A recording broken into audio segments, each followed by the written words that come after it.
हजारों साल पहले एक ऐसा नगर बसाया गया था जिसे स्वयं नारायण के अवतार श्री कृष्ण जी ने समुद्र से जगह मांगकर और उसे समुद्र के ऊपर बसाया हुआ था।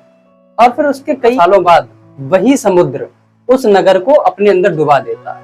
आपको पता होगा कि अगर आपने रामायण देखी होगी तो रामायण में श्री रामचंद्र जी समुद्र से जगह मांगते हैं ताकि वो समुद्र को पार कर सकें, लेकिन समुद्र उन्हें जब मना कर देता है तब राम जी को बहुत बड़ा क्रोध आता है और वो उसी क्रोध में एक बाण चलाते हैं जिसमें समुद्र का घमंड टूट जाता है और समुद्र सूख जाता है। आखिर ऐसा क्या हुआ कि भगवान श्री कृष्ण जी का बनाया हुआ एक नगर जिसका नाम द्वारिका है उसे समुद्र में डूबना पड़ा?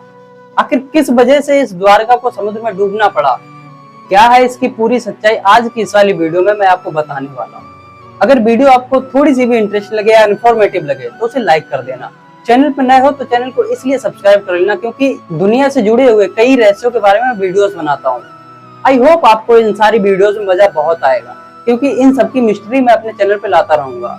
तो इसलिए हमारे चैनल को सब्सक्राइब करना बिल्कुल भी मत भूलना। और हाँ, अगर आप भी श्री कृष्ण भगवान जी से बहुत प्यार करते हो तो कमेंट सेक्शन में जय श्री कृष्ण जरूर से लिखना। चलिए आगे बढ़ते हैं। श्रीमद् भगवद गीता के अनुसार श्री कृष्ण जी का जन्म मथुरा की जेल में हुआ था, लेकिन उनके पिता वासुदेव जी ने उनकी सुरक्षा को देखते हुए यमुना जी को पार करके श्री कृष्ण जी को गोकुल में छोड़ आए थे और वहीं इनका बचपन बीता। और फिर इन्होंने गोपियों के साथ में रास लीला भी रचाई और यहीं पर उन्होंने अपने मामा कंस का वध भी किया। और जो कंस के ससुर जरासंध थे उन्होंने 18 बार मथुरा के ऊपर आक्रमण भी किया था। यही सब कुछ देखते हुए श्री कृष्ण भगवान जी ने एक द्वीप पर एक शहर स्थापित करने का निर्णय भी लिया।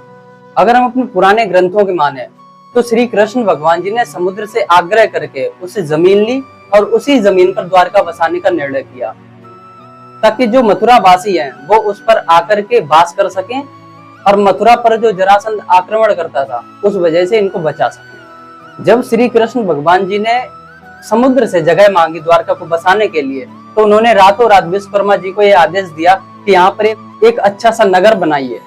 और विश्वकर्मा जी ने रातों रात उसी टापू पर एक बहुत बड़ा सा नगर बनाया जिसका नाम द्वारका रखा गया। और उसी द्वारका के राजा श्री कृष्ण भगवान जी होते थे, इसीलिए उनको हम लोग द्वारकाधीश भी कहते हैं। और ये जो द्वारका जिस टापू पर बसी थी वो समुद्र के थोड़ा सा अंदर थी जिसकी दीवारें बहुत बड़ी हुआ करती थी और यहाँ पर जाने के लिए नाव या फिर पानी का जहाज इस्तेमाल करना पड़ता था, जिस वजह से वहां की जो सुरक्षा थी वो बहुत ज्यादा टाइट थी और वहां पर कोई भी अधर्मी नहीं जा सकता था क्योंकि द्वारका भगवान श्री कृष्ण की बचाई हुई नगरी थी। और उसके बाद भगवान श्री कृष्ण भगवान जी ने जितने भी लोग मथुरा में रहते थे उन सबको ला करके द्वारका में बसा दिया। सब लोग द्वारका में रहने लगे। अब ये तो मैंने आपको बता दिया कि द्वारका किस तरीके से बसाई गई और किस तरीके से मथुरा वासियों को द्वारका में लाया गया, लेकिन मैं इस वीडियो में बात करने वाला हूँ कि द्वारका क्यों डूबी, क्या कारण था द्वारका के डूबने की वजह क्या थी, क्या कारण था कि द्वारका को समुद्र के अंदर डूबना पड़ा। चलिए अब मैं आपको डूबने की जो स्टोरी है वो आपको बता देता हूँ। वीडियो को बिल्कुल भी स्किप मत करना, नहीं तो आप कहीं ना कहीं ये जो इन्फॉर्मेशन मैं आपको दे रहा हूँ ये आप कहीं ना कहीं फिर मिस कर दोगे, इसलिए वीडियो को स्किप मत करना। ये हमारे ग्रंथों की बात है और इसे हर किसी हिंदुस्तानी को जानना चाहिए। जितने भी लोग इस दुनिया में रहते हैं सारे के सारे सनातनी ही हैं, तो हमें अपने ग्रंथों के बारे में पता होना चाहिए, हमारा इतिहास क्या है, उन सारी चीजों की जानकारी हमें कहीं ना कहीं होनी चाहिए। द्वारका कई रहस्यों के साथ डूबी थी, तो कितने सारे रहस्य हैं आज मैं आपको बताऊंगा। हो सकता है वीडियो थोड़ी सी लंबी हो जाए लेकिन बहुत ही इंफॉर्मेटिव है, तो लास्ट तक जरूर से देखना। द्वारका को बसाने के बाद जब श्री कृष्ण जी हस्तिनापुर गए थे, हस्तिनापुर में इनकी बुआ जी रहती थी जिनका नाम कुंती था और माता कुंती के ही पुत्र पांडव थे। तो इनको पता चला कि जो माता कुंती हैं उनके ज्येष्ठ यानी कि धृतराष्ट्र, उनका जो एक पुत्र है जिसका नाम दुर्योधन है, वो बहुत ज्यादा वहां पर अधर्म कर रहा था। तो अधर्म को रोकने के लिए श्री कृष्ण भगवान जी हस्तिनापुर गए थे। अब श्री कृष्ण भगवान जी हस्तिनापुर गए तो अधर्म को रोकने के लिए थे, लेकिन अधर्म बहुत ज्यादा बढ़े ही जा रहा था। श्री कृष्ण भगवान जी के होने के बावजूद भी वहां पर अधर्म नहीं रुक रहा था, दुर्योधन अधर्म पे अधर्म किए ही जा रहा था। तो फिर एक टाइम ऐसा आता है कि अधर्म इतना ज्यादा बढ़ जाता है जिस वजह से श्री कृष्ण भगवान जी को महाभारत का युद्ध करना पड़ता है। ये युद्ध इतना भीषण था, इस युद्ध में श्री कृष्ण भगवान जी अर्जुन के साथी भी बने थे। जिस सेना की तरफ श्री कृष्ण भगवान जी होते हैं सेना वही जीतती है, तो इस वजह से पांडवों की जीत हुई थी और कौरवों की हार हुई थी।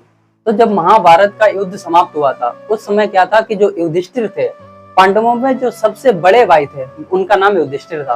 तो युधिष्ठिर जब महाभारत की विजय प्राप्त करके हस्तिनापुर वापस लौटे थे, तो हस्तिनापुर के राज सिंहासन के लिए इनका राज तिलक किया जा रहा था। उस समय माता गांधारी ने श्री कृष्ण जी को दोषी ठहराते हुए उन्हें एक श्राप दिया था कि जिस तरीके से तुमने कौरवों का नाश करवाया है, उसी तरीके से तुम्हारा यदुवंश भी नाश हो जाएगा और तुम्हारी जो बसाई हुई द्वारका नगरी है वो समुद्र में डूब जाएगी। और ठीक वैसा ही हुआ। कुछ समय बाद द्वारका के जो हालात थे वो तनावपूर्ण होने लगे। यादव आपस में लड़ने लगे और लड़ के जब सारे यादव मर गए, उस समय कुछ लोग ही बचे थे। वहां की जो नारियां कुछ बची थी और कुछ बच्चे बचे हुए थे, तो वही लोग द्वारका में रहते थे। जब यादव आपस में लड़ रहे थे, उस समय जब सारे यादव मर चुके थे, उस समय बलराम जी को ये सारी चीजें देखते हुए बहुत ज्यादा बुरा लगा। सभी यदुवंशियों की मृत्यु के बाद बलराम ने अपना शरीर त्याग दिया था।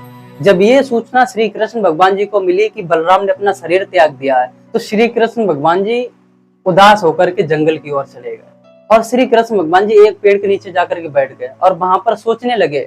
माता गांधारी ने जो श्राप दिया था उस विषय में सोच ही रहे थे, तभी जरा नामक शिकारी का एक तीर आकर के भगवान श्री कृष्ण भगवान जी के पैर के अंगूठे पर लग जाता है और यही उनकी देह त्यागने का कारण भी बना था। श्री कृष्ण भगवान जी ने पहले ये चीज निश्चित कर दी थी कि मेरे पैर का अंगूठा ही मेरे शरीर त्यागने का कारण बनेगा। और जब ये तीर लगा था, तो जो शिकारी था जरा नामक, वो वहां पर आया। उसे लगा कि मैंने किसी हिरण को मार दिया है, तो वो शिकार पकड़ने के लिए आया। तब उसने देखा कि श्री कृष्ण भगवान जी को उसने बाण मार दिया है पैर में, तो बहुत ज्यादा उदास हो गया। उसने श्री कृष्ण भगवान जी से माफी मांगी और श्री कृष्ण भगवान जी ने उसे माफ करते हुए अपना शरीर त्याग दिया था। जब ये सूचना अर्जुन को पता चली कि श्री कृष्ण भगवान जी ने अपनी देह त्याग दी है, तो वो वहां से भागते भागते द्वारका पहुंचे और द्वारका जाकर के जब उनको ये सारी चीजें पता हुई, तो वो भी बहुत ज्यादा उदास हुए। और फिर उन्होंने क्या किया कि द्वारका में जितने महिलाएं और बच्चे बचे हुए थे, सबको रथ में बिठा करके वो द्वारका से हस्तिनापुर की ओर ले जा रहे थे। जैसे ही द्वारका के बाहर वो निकले, द्वारका नगरी समुद्र में डूब गई। अगर पुराणों की माने तो श्री कृष्ण जी को जो गांधारी ने श्राप दिया था, उसके अलावा श्री कृष्ण भगवान जी के बेटे शाम को भी एक श्राप दिया हुआ था ऋषियों ने कि आपकी जो द्वारका नगरी है वो समुद्र में डूब जाएगी। तो इन दो श्रापों की वजह से ही शायद वो द्वारका नगरी जो है आज समुद्र में कई सारे रहस्यों के साथ में द्वारका में डूब चुकी है। इस कहानी से हमें सीख ये मिलती है कि जब भगवान श्री कृष्ण भगवान जी की स्वयं नारायण के अवतार श्री कृष्ण भगवान जी ने एक द्वारका नगरी बनाई, अगर वो समुद्र में डूब सकती है, भगवान की बनाया हुआ एक पूरा नगर अगर डूब सकता है, तो हमारी कितनी भी बनाई हुई प्रॉपर्टी हो वो भी डूब सकती है अगर हम घमंड में आ जाएं तो हमें किसी भी चीज का घमंड नहीं करना चाहिए। हम तो इंसान है, जब भगवान का बनाया हुआ कोई नगर डूब सकता है, तो हमारी अगर कोई चीजें बनाई हुई होंगी तो वो क्यों नहीं डूब सकती। अगर आपके साथ कुछ गलत हो रहा है तो वो थोड़ी देर के लिए होता है, वो टेम्परेरी बेस पर होता है, लेकिन अगर आप मेहनत करते हो तो फिर आपकी वो सारी चीजें कामयाबी में बदल जाती हैं। अब आपको वीडियो कैसी लगी, वीडियो इन्फॉर्मेटिव लगी तो उसे लाइक करो, चैनल पर नए हो चैनल को सब्सक्राइब करो। आगे भी आपको ऐसी एजुकेशनल वीडियोस आपको मिलती रहेंगी। और कमेंट सेक्शन में जय श्री कृष्ण जरूर लिखना। अब आपको किस टॉपिक पर वीडियो चाहिए कमेंट सेक्शन में मुझे बताइए। तब तक के लिए हरे कृष्णा हरे रामा।